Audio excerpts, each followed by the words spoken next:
Hello, everyone, and welcome to another episode of the Business Growth Show, where we talk about all components of business and how to utilize them for exponential growth. And my name is Athin. I'm a business strategist who help business owners grow and scale to create freedom and choice.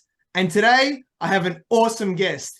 He's a public speaking champion, leadership expert, has an MBA, and in 2015, he won first place in the Greek National Public Speaking Contest and is the founder of theSpeakers, which is the first personal development lab that focuses on the development of oral communication and public speaking in Greece.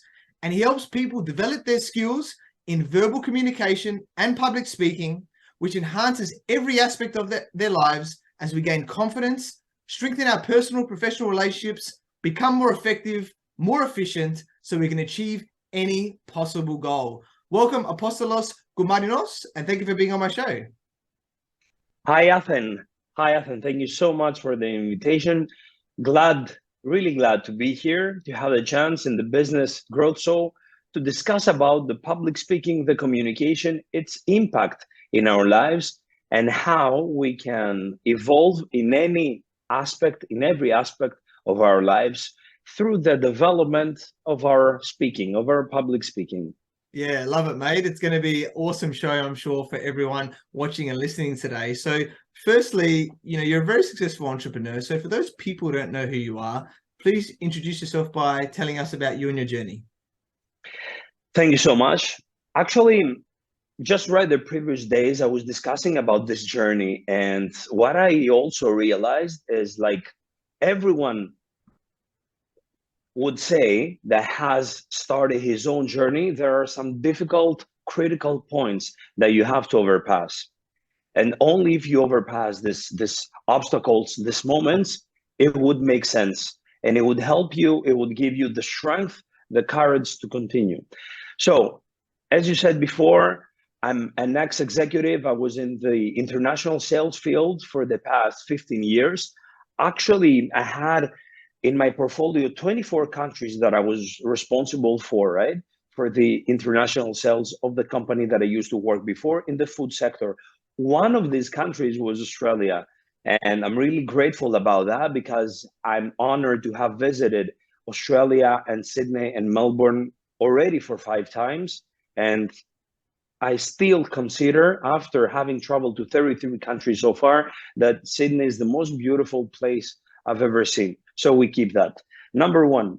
Number two, about my journey. I started as an international sales manager, junior manager back then, 15 years ago. And actually, that was my path, my job path. I thought like I would like to become a commercial director and then a CEO. So this is what I was actually dreamed of. And this is what I actually worked on, okay? The truth is, though, that about 12 years ago, I started participating in rhetoric clubs here in Greece. So instead of going out for a coffee or whatever, I was participating in these clubs in order to develop my speech because I was like afraid or stressed, or I was like, I was doing this kind of things throughout a speech. So I wasn't quite confident with myself, someone would say, even if I really liked communication, I just couldn't communicate the way that I would like to. So I started participating in the speeches, in these events, in these rhetoric clubs. And actually, when I was traveling, when I was traveling to countries abroad, when I was finishing with my day job, I was also participating in rhetoric clubs in other countries. As such, I've also participated in rhetoric clubs both in Melbourne and in Sydney. Awesome. So this is actually helped me understand what I like apart than my job, what I would do for free, what is my most beloved hobby, someone would say. And I started doing the speeches in Australia, in Italy, in some countries around the world. And also I continued my journey here in Greece. In 2015, I had the honor to get the first place in the first public speaking contest here in Greece. And after that, in the same year, in in 2016, I founded another 2 rhetoric clubs here in Greece. All these pro bono without money, okay? That's why I said before that it's really, really important to understand what you would like, what would you do without getting paid, because that's something that can guide you in order to understand what lies inside you, what's this fire inside you is all about, right? In 2017, I did my first public speech here in Athens Science Festival. And in 2019, I did 17 speeches without getting a single euro. All the events were for free, or the events that I held as Apostolos, as the speakers, we had our profit at the end of the day would be zero, would be minus, or at least it would be 20 or 30 euro for me at the end of the day. So in 2019, I did a lot of speeches and I saw that things are going well, but no profit, nothing at all. Back in 2020, when COVID came here in Greece and in all over the world, I really was afraid because I thought that we have the audience, right? We do speeches. So now with the COVID, we're finished. That's it. On the other side, we had the social media expansion. We are in all social media, in TikTok, in Instagram, in Facebook, YouTube, Spotify, everywhere. So on one side, we had the social media expansion, and we had also the self-development part. We had these two things that, at least here in Greece, a lot of people turned to throughout COVID during this difficult time. So actually, I started doing a lot of Instagram lives, about 5 times a week. And this actually helped us a lot. Grow from 3,000 followers back then to 54,000 followers right now in Instagram, and also expanding all social media. But one of the most important things that happened is the following. At the end of 2019, I presented the 5 a.m. Club, the book of Robin Sharma here in Greece. So there was the time that Robin Sharma got to know our profile and got to know a bit about me.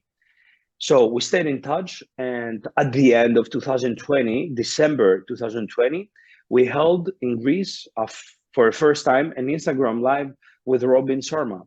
And that was quite beautiful because it gathered about 30,000 people instantly on Instagram, and it was a beautiful experience. And also have this discussion with Robin Sharma, and also for the Greek audience to get to know how a global leadership expert, a global so successful writer thinks and stands on leadership and self-development issues. So that was a great moment, a landmark for us, and that helped us a lot. After that, we did a lot of things, and of course we're still doing. We have quit our jobs. We are a group of 5 people at the moment, and we are headed in order to help other people expand, develop their public speaking skills and their leadership skills, both in their working corporate environment and in their personal lives. Yeah, awesome. What a powerful story, Apostolos. Love that. And so many realizations, and congrats with Robin Sharma again. That's a big one as well. So well done with that. And yeah, let's get into speaking now, because I definitely want to pick your brain here. So just firstly, because people are like, oh, why should I be a good speaker? What are the benefits of being a great speaker?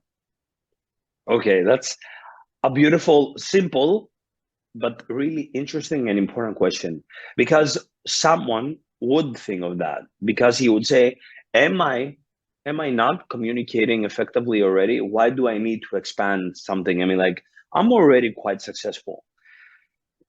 We should have this thing in mind that from the moment we wake up till the time we go to bed, we have only one tool of expressing to other people what we have inside, what we truly are. And this is through the communication. Either it's digital, either is written, either is verbal or non-verbal. It's the main path of the communication. So either we choose it or not, we need to communicate. There's no other path in order to negotiate, in order to persuade, in order to express our feelings, in order to argue, in order to defend ourselves, in order to whatever. We need to do that through these dimensions, as we said before: verbal, non-verbal, written, and digital. So either if I want it or not, that's my only solution right now, to express myself. There we understand how significant, how important that is. How important that is to choose the correct words. 1, 2, to be able to articulate. 3, to be able to remember. 4, to have a rich vocabulary. Have rich words in order to express myself. Because if I have a rich vocabulary, I will be able to express myself in less time. And what we're actually saying about that is that a successful speaker articulates, talks, and concludes in less time than what is expected. No one actually likes a person that would talk a lot or never gets to a point. This is actually a main characteristic of the business part of the successful people. They do not have time. So if you get with a millionaire or with a billionaire, maybe one of the key points that someone would say, that a billionaire, that a millionaire would say, is the following: I do not have time in order to spend everywhere. So if there is something interesting for me, give it to me directly, articulate directly in order to understand. I don't want to spend my time. So either if you're a billionaire or not, most of the people do not prefer spending their time without knowing the cause. So it's critical to choose the correct words, to be able to articulate in a way that you will be an attractive person to the other side, and the other side will understand directly what you're talking about, how your speech is being structured. And most important for you, a good public speaker has another 2 characteristics. Number 1 is a great listener. Before you become a great speaker, you need to be a great listener. Before you become a great speaker, you need to be able to understand what the other people say, what the other people need, especially if you're a speaker of great audiences. And apart than becoming a great listener in order to expand and develop your speech, you also need to think like a chess player. And why I'm saying that? Because a good chess player thinks ahead. Thinks what will happen, plans ahead. What will happen in the game after 5, 10, 20, 30 moves, right? This is what we have seen through Kasparov. This is exactly what a good public speaker needs to do. Think ahead, where he will be, where his speech will be in 2 minutes from now, in 5 minutes from now. So that's critical in order to understand as a speaker where you're going, and not being someone that goes around to himself without getting somewhere. So that's really important, to have a certain path as a speaker, as speakers that we will follow in order to get to the point, in order to communicate our message specifically. Yeah, I love that. Really, really powerful there. And I love the analogy about chess and thinking ahead. And that's definitely big for business in life, and as well as speaking, right? We always need to be thinking ahead. I'm very big on that. So I love those points there. And one other thing that pops up is about fear. You know, I've heard this a lot of times, and I think there's stats out there that say that, you know, people fear public speaking more than death or more than other things, right? Because they're scared about what's going to happen, right? You know, in front of the audience, if they mess up their words and things like that. So people shy away from it, unfortunately, a lot of the time. So, you know, that being the case, with many people having a likely fear of some sort, speaking in front of an audience, what tips, you know, can you give people, you know, to give them more confidence? So often, actually, the science of psychology has a solution on this, and has already traced how this thing is called. So it's called glossophobia. That's the name of it, of the fear of exposure in front of people that we do not know and what other people will think about us. This is called glossophobia, and it's where public speaking fear comes from. And it's actually quite interesting because if you think about it, most of the people have this fear in many aspects of their lives. What other people will say, what other people will think. It doesn't stop, or it's not only created in public speaking. So that's a great thing to keep it on the first place. So number one, we have this glossophobia, okay? We are really afraid of what other people will think of us.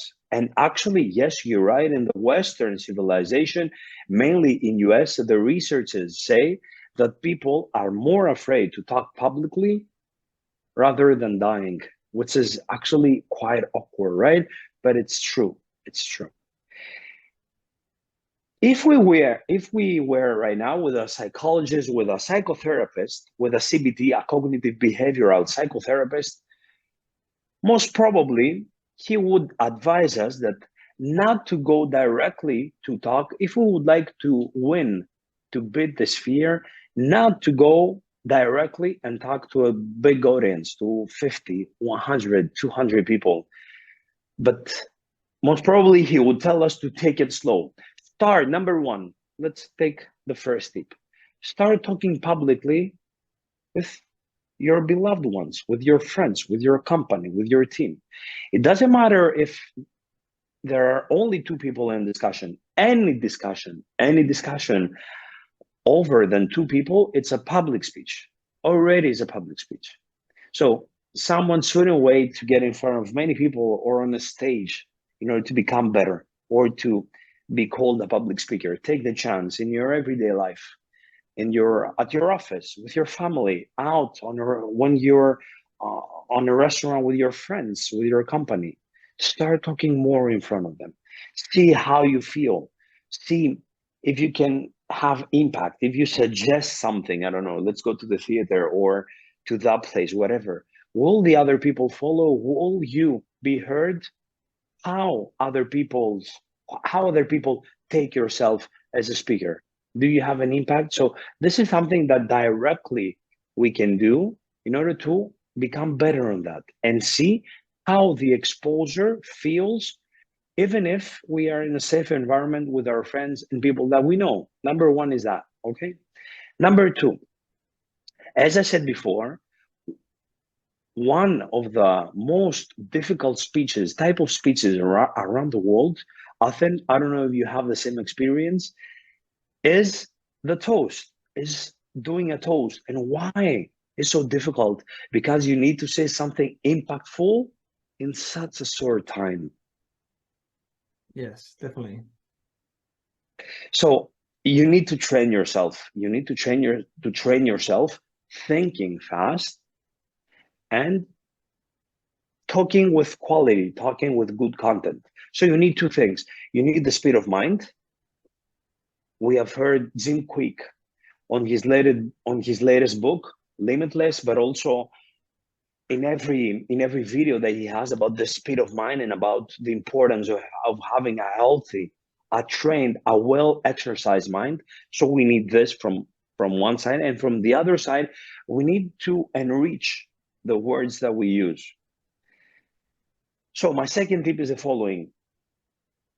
In order to update our software, the words that we know, the words that we use, we need to read, we need to watch documentaries, but most impactful for me is writing down words every day from a book, from a vocabulary, and start writing down 15 to 20 words per day from every letter. Let's say I start on Monday, okay? On Monday, I take the letter A.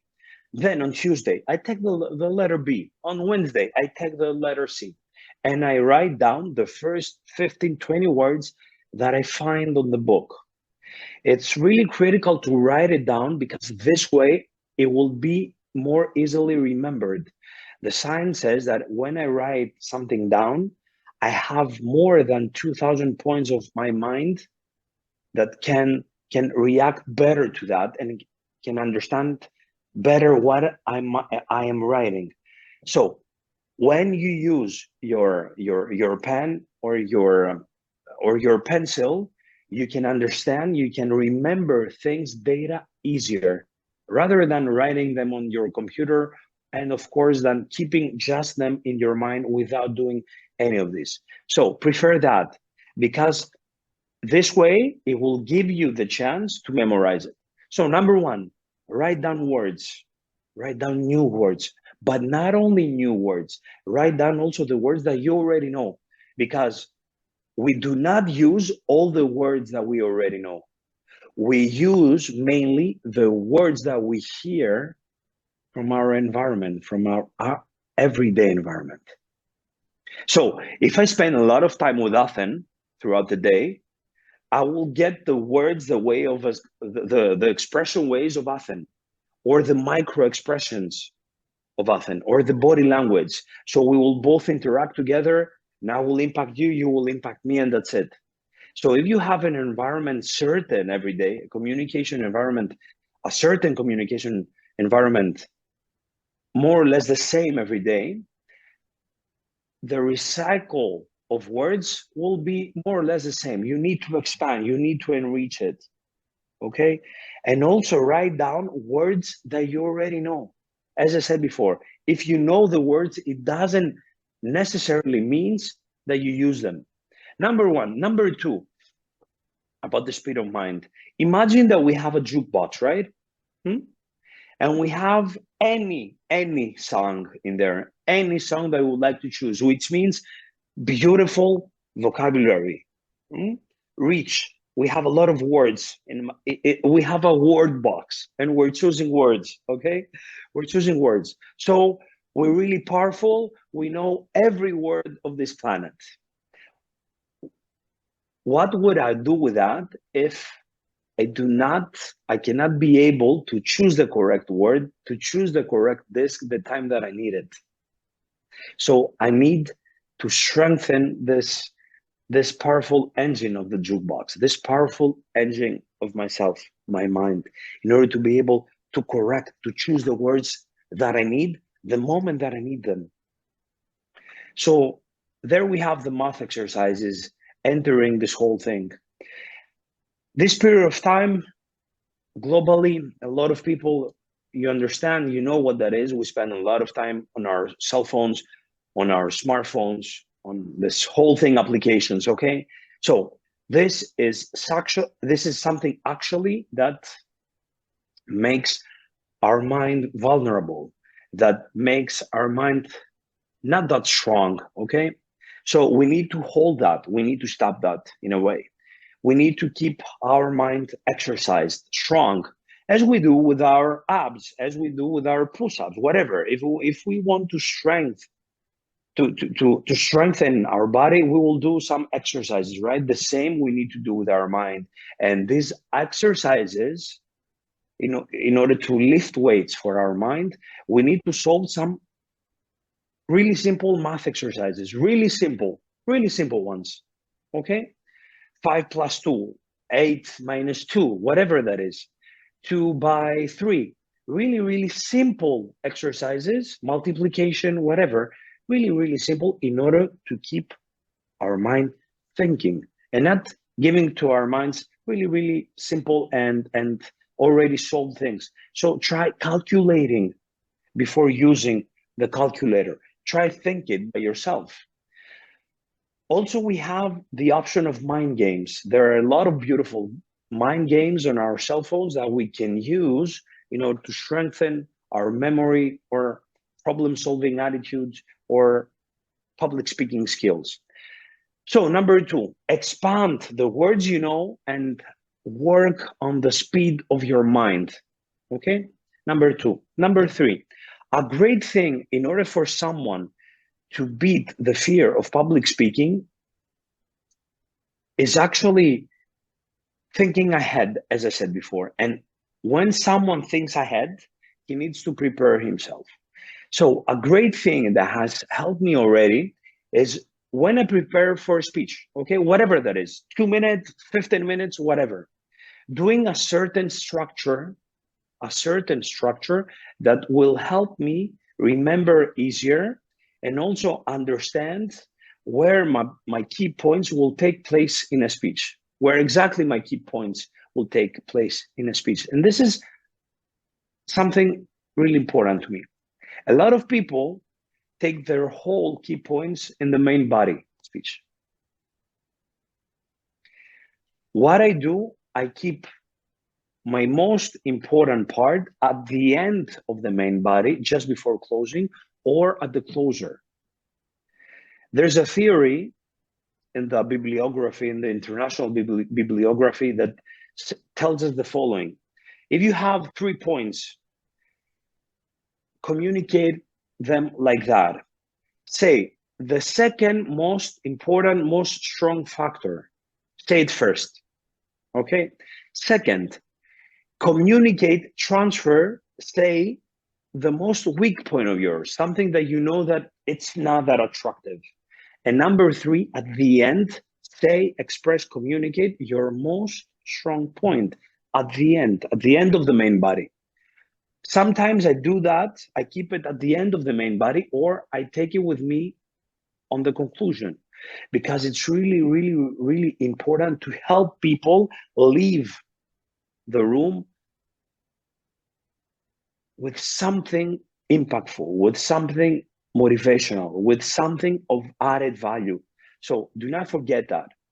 It's not always the most wise thing to do when you start and say all the most important, all the critical factor from the beginning. There is a beautiful and really well-known technique that is called salami technique. And actually it's being used in the negotiations field. And the salami technique teaches us to say things little by little, slice by slice, not all together. Keep the attraction. Because at the end of the day, in order to become a great communicator, you need to remain attractive. And if you want to remain attractive, you need to understand that a lot of info, a lot of information, or the critical information shouldn't be shared directly. So, yes. Yeah. Awesome. That were some of the points that someone could start in order to beat the glossophobia part. But the most important thing in there is that we need to start by ourselves, by our everyday environment, and take there a bit more time talking in front of others. Yeah. Love it, Apostolos. Very, very powerful segment. I'm sure everybody, make sure you're writing notes on that, right? There's a lot of great gold there. 2 things I just quickly want to share with my experience with myself and my clients. Beautiful.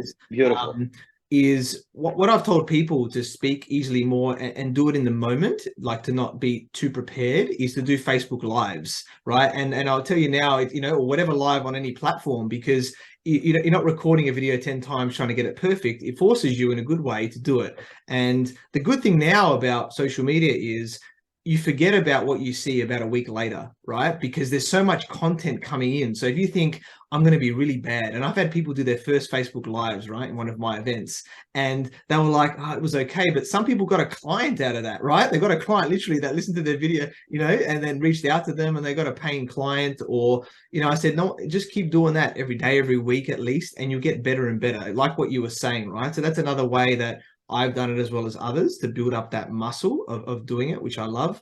The second one was about speed of mind, which I love as well, because I've got a very fast mind and I could speak very fast as well, is that I listen to Audible, my audiobooks, on at least 1.5 speed, right? So beautiful. If not faster. So that would be my recommendation to other people. I say to people, I talk faster, listen faster. That's my little line that I say to people. So, and the way to do that is by listening to audiobooks or videos, whatever it is, faster, so that your brain is naturally processing information faster, which then allows you to think faster and then speak better as well, and that mind. Beautiful.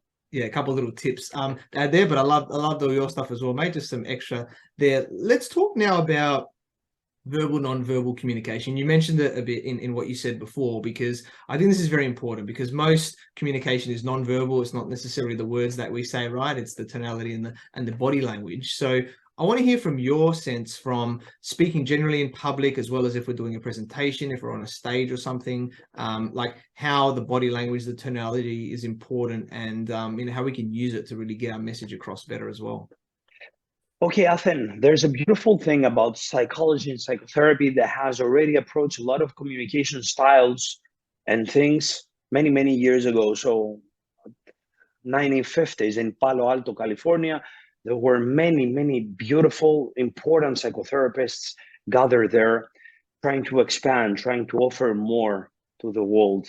So there, it was said for the first time the following, that nonverbal communication is a much more honest way of expressing yourself versus to the verbal communication.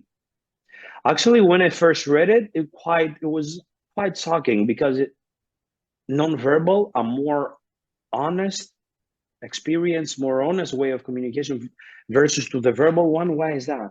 So actually, it's quite right, because not a lot of people can actually control totally their nonverbal communication. Their eyes, their face, their hands, their feet, somewhere there you can find the lie beneath these words, beneath, these actions. On the contrary, on the verbal communication, we see that a lot of people choose their words in order to communicate things in a different way, or lie, or whatever, or convince someone with a non-correct way. So as humans, we use the verbal communication in order to hide things, or not to express totally our feelings, or to transfer an argument the way that we want, right? To communicate an argument the way that we want. But on the other side, we have our body, we have the micro expressions, we have the nonverbal communication that really rare lies. So we have this beautiful thing between these two ways of communicating, the verbal and nonverbal. But in order to become really effective speakers, we need to have them both. We need to combine them. There's actually a really famous research. I don't know if you have heard about it, this 55-38-7 research that says that 55% of the main message of a speech comes from nonverbal communication, comes from body language.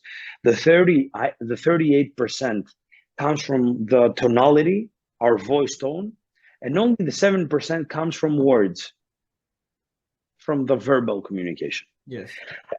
Actually, that was a research that also the professor that held this research said that our findings are not the ones that most of the people are communicating to the social media.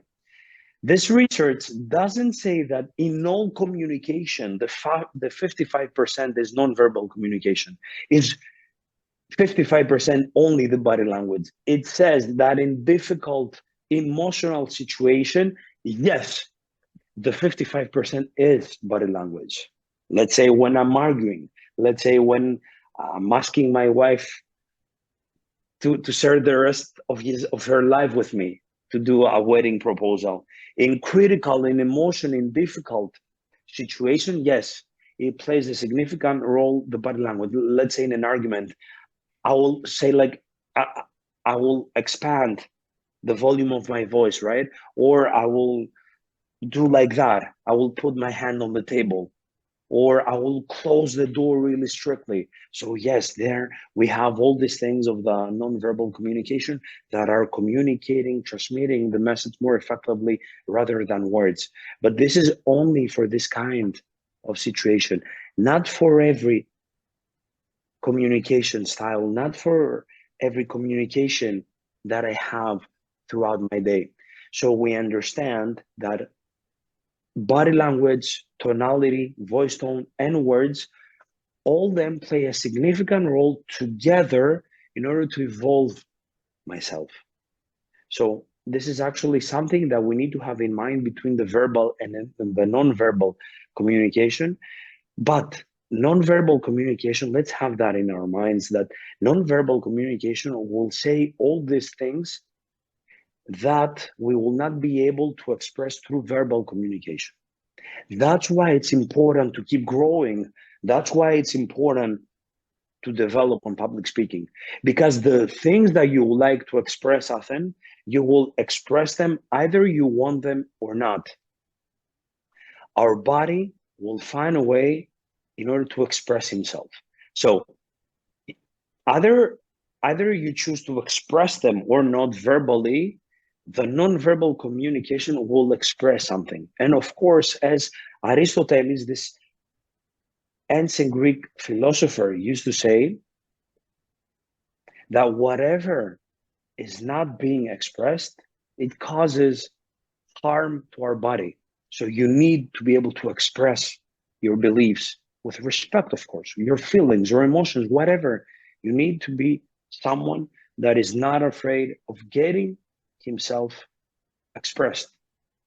Yeah, I love that. Very, very powerful. Thank you for sharing all of that. And one thing I know, just quickly, that I wanted to ask was, in the past, it was a thing for me, and I'm getting better at it, and I just did it then. And I know this is a lot for other people. It's always filler words, right? The Filler words, yeah, right, exactly. that pop up, and it still pops up for me. I'm not, perfect. Like, no one is perfect, right? But this can be, a challenge for a lot of people. I just did it then again, right? So what tips would you give to people of saying, how do I remove more of the filler words and get better? I've gotten better over time, but yeah, I'd love to hear your thoughts around that as well. Yeah, Athin. Actually, what happens here in Greece is called cosmotheus. What actually quite happens with filler words is the following, that actually there's a hack in our minds, okay? Right at the moment that I'm trying to find the correct word, the correct sentence, the correct phrase, and I'm like, so I have a hack. This is exactly what I was saying before about the jukebox, right? I need to find the word, and I do not have it. I cannot think fast. I do not have the content. So I'm like, and I express that. Actually, it's an awkward moment, right? So that's why I'm saying, like, well, if you want to be, I don't know, a credible person, whatever, and if you want to have impact, actually people do not prefer people that are using filler words. So someone would feel better with someone that talks directly, that has a normal rhythm, and actually doesn't take a lot of time in order to articulate himself. So filler words is something that, I don't know, most of the people do throughout their speeches. And it's something, of course, that it would be better, it would be beautiful if someone would change. So if you want to change that, as I said before, we need to do the word and the math exercises. But apart than that, you need to observe, you need to start listening to yourself. If you start listening to yourself or to others, and you start realizing, identifying these filler words, it will be a great big step in order to win them, in order to get them, in order to eliminate them as the time passes by. Because a lot of people use in their everyday speech the same words again and again. This is because they're not listening to themselves. They're not listening, how do they sound? They do not actually observe the words or the way that they're communicating. So a great move is this: listen to yourself, and most probably this filler words will be eliminated throughout the time. We can read in a lot of public speaking books that suggest to replace filler words with pauses. For me, this is actually not happening all the time, cannot take place all the time. Why though? Why cannot take place all the time? Because if I have a lot of filler words and I replace them with pauses, it will be like I'm sending a telegraph. I will be like, good morning, Athin, how are you? So there we will have a pause interfering. And since pause is a great, powerful tool for a speech, it will lose its impact if we use it all the time.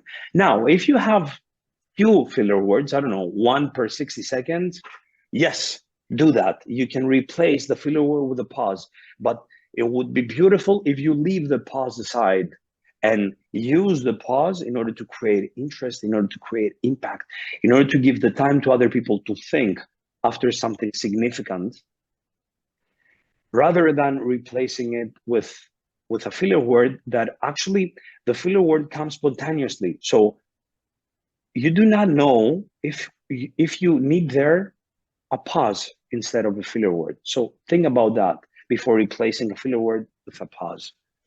Yeah, awesome. Lovely. Thank you for all of that. Really powerful stuff there.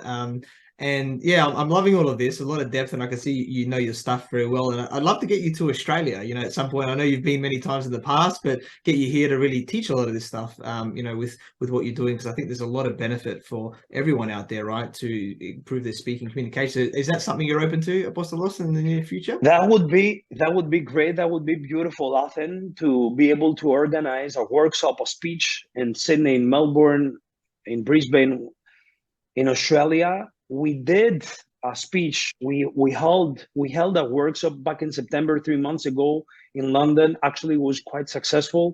So it would be beautiful. Our next step, our next move, to be in Australia, in that place that I really, really do love. And why not? Yeah, let's start thinking about it. Yeah, awesome, mate. Love it. We'll chat offline, everyone, and we'll bring something cool. I'm sure we'll get Apostolos down here and yeah, really you know, change the way people speak and communicate in Australia. And yeah, it's been a very, very powerful show. And as we're wrapping up here, Apostolos, what one key piece of advice would you like to give to all the entrepreneurs and people out there that are watching and listening today? For me, at the end of the day, what I'm following and what has really helped me is that less is more. And I do follow that in my life and also throughout a speech, during a speech that I do. And what do I mean by that? Always conclude before than what is expected. Always talk less and listen more. This doesn't mean that you're not impactful or your content is not really, really important. I'm just saying, focus on the main thing, on the main message. Focus on that and you will have a great impact, and also the other people will be able to understand you better.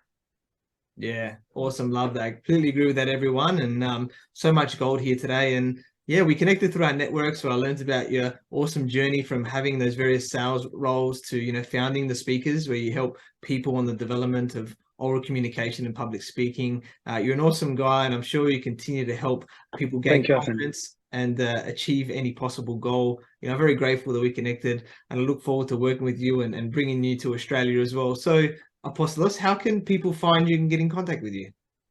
First of all, Athin, I would like to thank you for having me here, for the time invested from your time, from your side. I really do appreciate it. I do not take anything for granted. So thank you so much. And people can find us on thespeakers.gr. We have an English version in our site. And also someone can find us in all social media platforms under theSpeakers GR in Instagram, in Facebook, and in Spotify, in Apple Podcasts. And also right now we're starting our English TikTok channel. And yeah, a lot of beautiful stuff about public speaking and leadership over there. Yeah, awesome, guys. So everyone, check out theSpeakers in all of those areas there. Very powerful stuff of what Apostolos is bringing, not just to Greece, but to the world now as well. And thank you to everyone for watching and listening to this show where we talk about everything on business growth. And please like, subscribe, and leave us a 5-star review. And you can find me on LinkedIn, Facebook, Instagram, and YouTube as Athin Kassiotis. So visit my website, athinkassiotis.com. And if you want to grow and scale your business, you can reach out to me on any platform to see if we're a good fit. And I completely agree with you, or do I? The only way you know is if you tune in next time. So until next time, remember that our business grows when we learn skills and take action using them in spite of fear. So remember to design your growth and results.